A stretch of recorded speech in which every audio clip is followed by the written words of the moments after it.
Hizo, umeme umerudi.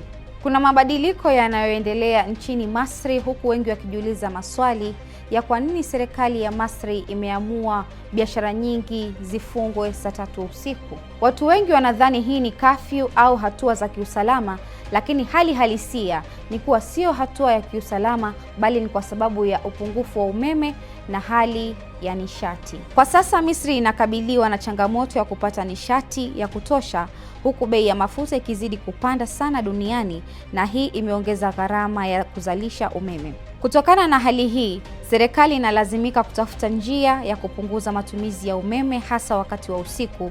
Ndiyo maana biashara zinafungwa mapema ili kupunguza matumizi makubwa ya umeme. Hii inahusisha maduka, migahawa na kafe ambazo kawaida zilikuwa zinafanya kazi masaa 24. Hatua hii inasaidia kuzuia hali kuwa mbaya zaidi kama kutokuwepo kwa umeme. Hata hivyo, kuna sehemu mbili ambazo zimeweza kupata dhoruba hii, ambayo ni Cairo na Alexandria. Serikali inasema hizi ni hatua za muda, huku wakizidi kutafuta suluhisho zaidi. Lakini watu wengi bado wana wasiwasi kuhusu siku zijazo itakuwaje. Kikubwa linabakia, je, hatua hizi zitaweza kusaidia kudhibiti hali hii au ndio mwanzo wa changamoto kubwa zinazokuja? Ndio hizo zimeenda tena.